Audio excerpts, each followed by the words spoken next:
¿Qué tal, amigos? ¿Cómo les va? Realmente, después de ver la presentación y reflejar quizás tantos rostros también se me viene con este grupo o con este par de amigos que vamos a charlar hoy en Voces de Formosa. Y seguramente se vendrá a la memoria nuestra quizás algunas obras o quizás algunas personas que ya no están, ¿no? Porque Daniel Lupo, quien está con nosotros, y Carlos Leyes van a hablar de los inicios de esta vida teatral, ¿se puede decir? ¿O ya había vida teatral, Dani, antes de Formosa? Sí, claro. Sí. ¿Cómo les va? ¿Qué tal? Buenas, ¿cómo están? Está andando muy bien el programa, ¿eh? Está andando muy bien. No, sería una barbaridad decir que esto comienza con nosotros. Esto comienza con el principio de la territorialidad. Claro. En el momento en que la gente vive en los primeros caseríos y demás, hay antecedentes de aquí de Formosa, digo, antecedentes de la gente de reunirse. Antes de lo que fue la idea Utopía, ¿ya había teatro en Formosa? Pero claro que sí, te digo, desde el comienzo de la territorialidad, claro, sí, hay toda una historia de la actividad teatral, de diferentes maneras se manifiesta, ¿no?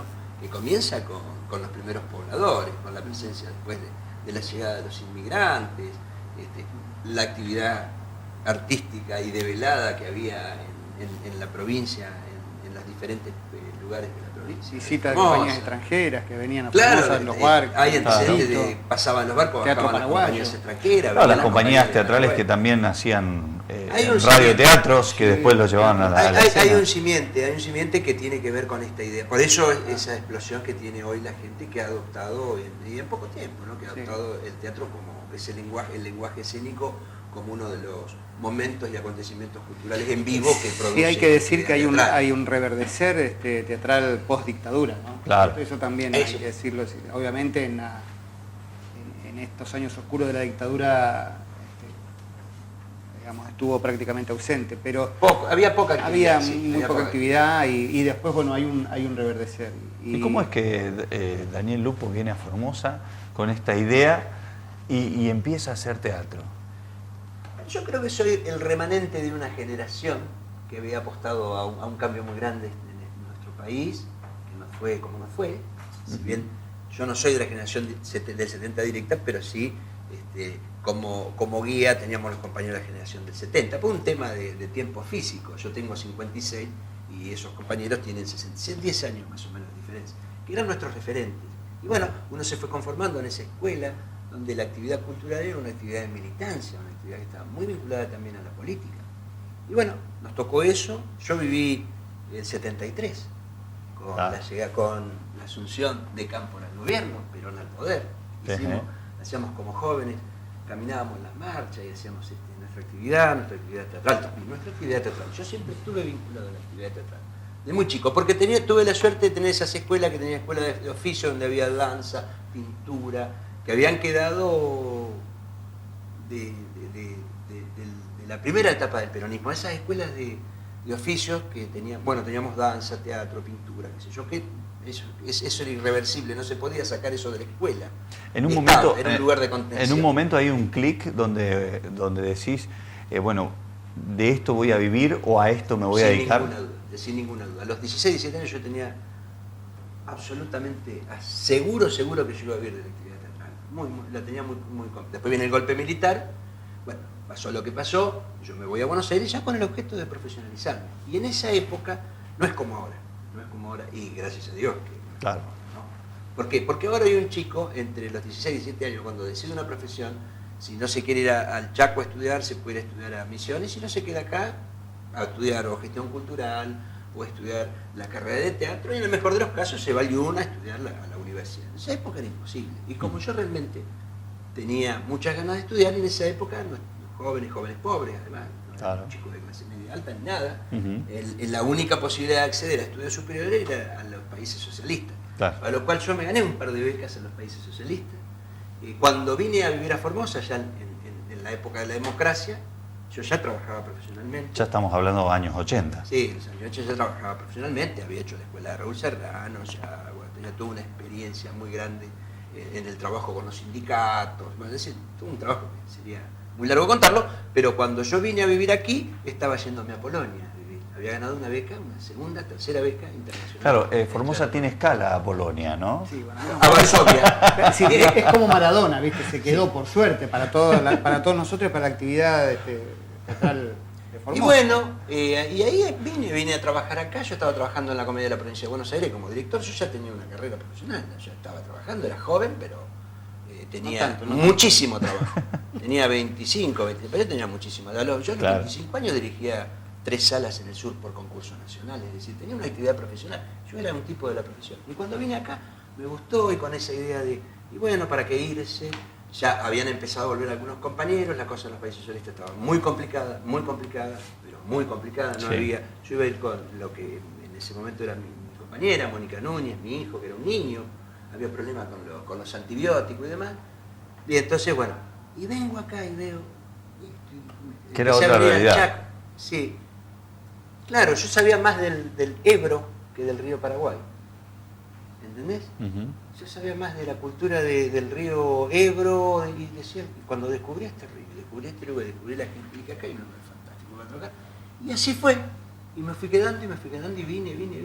Y hace 25 años que vivo acá y no me saca nadie de acá. Primero fueron en los institutos, colegios, talleres de arte. Claro, trabajaba. Antes del sueño utopía, ¿no? No, eso fue claro, Sí. al comienzo. Pero él comenzó a venir, claro, acá en forma esporádica. Entro yo en la historia, digamos, pero porque nosotros en aquel entonces, estamos hablando del año 87. 87. En el 87, yo estaba haciendo un taller de teatro con Aníbal Vigolini.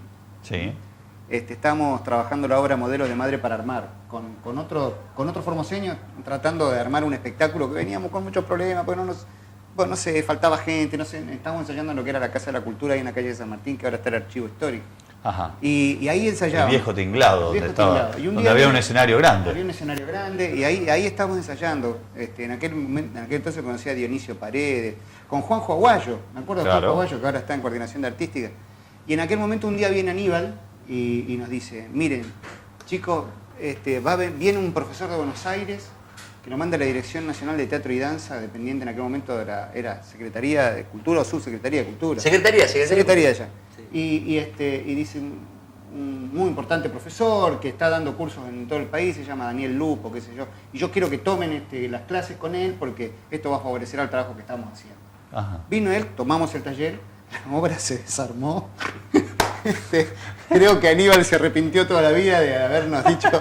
Pero en realidad no, porque, a ver, con Aníbal trabajamos en el marco de lo que dentro de lo que son las escuelas teatrales o los estilos del teatro, la representación. Él era un artista plástico, obviamente todo el mundo lo recuerda, formidable. Querido Aníbal, formidable, que nos ha dejado una obra impresionante. Había ya Formosa participado en una fiesta nacional anterior con una obra de Aldo Cristanchi, Mirando crecer el río, en el Teatro Nacional Cervantes. De manera que Formosa venía bien trabajando con él, era el director en ese momento, el director del teatro más importante que tenía Formosa. Sí, sí. Y bueno, nada, Daniel vino con la Escuela de Serrano, como te contaba, y nos mostró a Stanislavski. Nos enseñó. Abrió la cabeza. Y bueno, y ahí muchos de nosotros dijimos, va por acá el tema, ¿no? Claro. Y bueno, empezamos a trabajar con él ahí, a partir de ahí, bueno, y ahí sí vino toda una historia que también un programa no te alcanzaría para que te la podamos contar, pero muchos de nosotros, Guillermo Elordi, en aquel momento también se acercó a los talleres, Carolina Fuseli, Dionisio Paredes, Freddy Cara. Freddy en aquel momento también, claro. Muchísima gente. Y hoy son padres de familia, en ese momento eran todos chicos jóvenes. Claro. Y estrenamos justamente, ahora se cumplen 25 años, lo venimos diciendo hace un tiempo, el 16 de septiembre del año 89, se estrenó Los barcos vienen y se van, de Aldo Cristanchi. Sí. ¿No? Dirigida por Daniel. ¿Cuántas veces hicieron esa obra? Muchísimas. Sí, muchas. Sí, bastantes. Y fuimos al Teatro Nacional. Claro, no había sala. No, en el Polivalente de Arte la estrenamos. Claro. Y ahí... Mirá, estábamos Nona Donkin todavía. Sí, claro, no había la directora del Polivalente de Arte en aquella época. En esa época, yo digo, bueno, vamos, ahora cuando entramos en el proceso de iluminación no había consolas de iluminación. No había no había nada. Y en ese momento, el director de cultura, que era Oscar Carrizo, compañerazo, dirigente de la juventud en su momento, aunque sigue siendo joven. Después fue diputado, bueno, pero era el director de cultura. Y nos conocimos y rápidamente yo empecé a trabajar en su momento con el intendente Rivira. Y ahí imagínate lo que era discutir y pelear para comprar un equipo de luces. Bueno, lo cierto es que entre gallos y medias noches, yo hablo en su momento con el intendente Rivira, con el cual tenía un diálogo hermoso. Rivira fue una persona fundamental en todo esto, en disparar todo esto. Sí. Y nos compró el primer equipo de luces. Mirá. Pero que no era un equipo de luces como hoy tienen la sala. Claro. Eran unos spots así abiertos, pero nos permitían... Los difusores abiertos, sí. Y diseñamos, y después un poquito más adelante diseñamos unas patas que ya cuando íbamos a los barrios íbamos con iluminación, con sonido, de había cambiado. Consola de tecla. Tipo las llaves de sí, la llave común y corriente, que la operaba mi hijo. Yo tengo unas fotos, mirá que mi hijo era un nenito y le operaba a mi hijo las... Bueno, pero esto como todo así empezó. Y hacían de todo, ¿no? De todo, o sea... No solamente practicaban la obra de teatro, sino que la producían, arreglaban, tiraban los cables, limpiaban, ordenaban la silla. Sí. Todos hacíamos todo y ahí todos operábamos. Bueno, tampoco había que ser un ingeniero para aprender a manejar teclado. Pero bueno, ellos eran los que más mañas se daban con la cuestión eléctrica. Tipos como yo, por ejemplo, que nunca supieron cuál era el positivo y el negativo, por ejemplo, por lo menos sí podíamos manejar eso en algún momento, ¿no? Carlos, ¿y en qué momento un abogado termina siendo actor? Mirá, antes de ser abogado. O sea, la verdad que yo vengo de una familia de actores, por decírtelo de alguna manera, no profesionales, pero mi abuelo, don Fernando Avellán Pellegrín, que fue director de la Escuela 1 y después fue inspector seccional de escuelas. Yo lo recuerdo a él con sus 60 y pico años, o 70 ya jubilado, subiéndose a las sillas con todos los nietos reunidos, contando sus historias de Villa 213 cuando daba clase ahí con mi abuela, ambos en un mismo salón. O sea, familia de docentes, mi vieja también, la literatura, el teatro, siempre estuvo en mi casa. Y yo ya te digo, mi abuelo era mi ídolo en ese sentido, cómo contaba los cuentos y subía y hacía toda una representación, o sea, nos sentábamos a verlo, ¿no? Así que lo tuve siempre a eso y siempre me destaqué en las clases de literatura porque era el que leía mejor, porque el que si había que representar alguna cosita, el Teatro 3 de Casona, me acuerdo, era que yo me aprendía las obras y lo hacía. Así que cuando vine a Formosa a vivir definitivamente, esa era una de las asignaturas pendientes. Nunca lo había hecho a través de hacer un taller, mínimamente de teatro. Y bueno, empecé por la puerta grande. Empecé primero con unos talleres que se daban ahí en la Casa de la Cultura. Pero después, bueno, seguimos y nunca más me desenganché. Y ahí. Me recibo de abogado después, porque yo estaba estudiando cuando comencé a hacer estos talleres con Daniel y conformamos el grupo con él, porque luego conformamos un grupo. Fuimos al taller municipal de teatro y después conformamos la Jabonería de Vieites, que fue primero nuestro grupo, ¿no? De teatro sin sala, que desemboca en el año 94 en la sala de Utopía 2000, ahí acá en la Eva Perón, ¿no? En la Eva Perón. Así que siempre. Después de todo eso, tengo creo un minuto, ¿no? Es que difícil. En un minuto, ¿se puede hacer un recopilado así y extraer quizás 3 o 4 puntos claves para llegar hoy a lo que es la mano del teatro, por ejemplo, en Formosa? Yo te puedo decir, me parece un momento interesante es la relación que teníamos con el profesor Fandos en su comienzo, con el Instituto de Teatro, con el desaparecido intendente Libel Rivira. Son 2 momentos muy importantes. La discusión fuerte que yo tenía con las autoridades en ese momento con el tema de la cultura, que realmente el concepto de cultura estaba por otro lado. Me parece en los últimos 10 años otro momento donde se toma desde el Estado, ya el Estado está presente en el tema de la cultura, llega un salto de calidad, sea el Estado con quien hoy está un rol protagónico, ¿no? Rol protagónico por ese empuje que se da con esta idea de reconocernos a sí mismos, de resignificar todo el tema de las identidades, la identidad del propio lugar y sin ninguna duda, con eso desplegando en el territorio con políticas activas fuertes. Seguramente te habrá quedado algo y lo veo a Carlos que está ahí atento. Sí. Vamos a ir a una pequeña pausa, ¿sí? Vamos a hacer una pequeña pausa y vamos a retomar este tema. Estamos hablando con dos amigos aquí en Voces de Formosa, prácticamente la historia de ellos, del teatro, pero que desemboca en lo que es hoy nuestra escena teatral. Ahí venimos.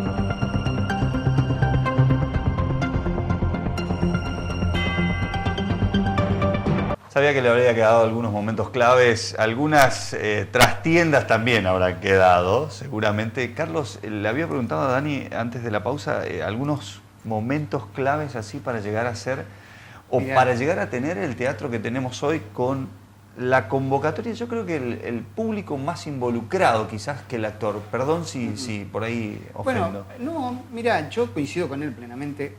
Coincido en esos momentos, además porque mi historia está ligada también a de él, en el campo teatral, ¿no? Aquí en Formosa. Pero también, además de esa pintura de esos momentos de tipo sociopolíticos que describía muy bien Daniel, están los momentos artísticos. Yo tengo que decir que hemos tenido oportunidad de vivir momentos gloriosos para el teatro formoseño. A partir de, por ejemplo, el taller de teatro de la municipalidad tuvo una emblemática obra que fue Juan Moreira, dirigida por Daniel, que yo hice el personaje protagónico, junto con todos los compañeros que estuvimos desarrollándolo y con el apoyo de Lisbel, Don Lisbel, de Oscar. En lo que es teatro de calle, porque lo hacíamos en cualquier lado, digamos, claro. Yo digo de calle, pero la verdad es que teatro popular fue recorrer todos los barrios. Para mí fue fundacional, no solamente hacia mí, sino también en una manera de comunicarse y de relacionarse con la gente, en esto que decía vos de la gente. Esto arranca desde entonces. Ese Juan Moreira ha sido un espectáculo emblemático en ese sentido, tuvo mucho tiempo. Así todos los otros espectáculos posteriores. En Sala, cuando estrenamos El Partener de Mauricio Cartún, la gente hoy se acuerda todavía. Digo, no es algo que lo estemos inventando acá. Sí. Es lo que todavía me cruza la gente 20 años después de ese espectáculo. Y decirme, yo me acuerdo, la Estación de la Memoria también. Creo, en ese sentido, el rol de Utopía 2000 también es un rol fundacional, un rol verdaderamente emblemático en esta nueva etapa, ¿no? En este nuevo teatro formoseño contemporáneo. Así que sí, marcan, son sellos que de alguna forma luego han sido, digamos, después había que retomar, hay que tomar ese guante, ¿no? Porque nosotros empezamos a volcarnos a la gestión, también. Y bueno, y otros grupos que empezaron a desprenderse de Utopía, como el caso de los Gregorianos, como el caso de las Dulces Horas, en su momento de Teddy Durán también. Varios grupos que fueron abrevando, Litea, que fue a partir del teatro universitario, y tantos otros que luego vinieron, han tenido que recoger ese guante, ¿no? Claro, ese guante que también se empezó a recoger en el interior provincial, ¿eh? Pero sin duda, con mayor o menor trabajo en el tiempo, pero por ejemplo tenemos Comandante Fontana que ya en su momento, allá por noviembre, durante el festival le dedicó una nota página 12 al trabajo de Cristina Devoto, que no es de ahora, es un trabajo invisible, pero que tiene un trabajo, una cuestión cotidiana muy fuerte con los jóvenes, y también con esto que tiene que ver con la ampliación de los públicos, el trabajo que se vino haciendo en Pirané, pero que no es que en Pirané aparece con Litea, sino que Pirané tiene una tradición hacia atrás, ¿no? Hacia atrás, con tiene muchísima una historia muy rica en materia teatral. Cultural, Pozo ¿no? del Tigre. Lo que nosotros inauguramos es una forma diferente de concebir el acto cultural, el trabajo cultural. Era ya una cuestión de discutir, ya no era cuestión de si nos dan un subsidio o no, sino de generar las contradicciones alrededor de un subsidio.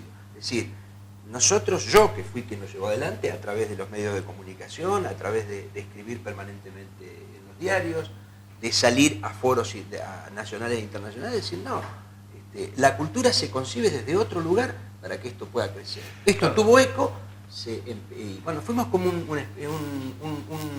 fuimos un grupo de lobby, fue un grupo que transformó a través de una concepción ideológica del trabajo cultural en el territorio. Lo mejor de todo esto es que, y a lo mejor ese concepto no se entiende en estos tiempos, quizás, a lo mejor uno lo ve muy desde afuera, pero el hecho de que ustedes en la época iban a buscar, y hoy hay muchos que esperan que los llamen o hay que esperan que les den para poder hacer. Porque son momentos diferentes. Nosotros lo que teníamos lo ganamos en la pelea.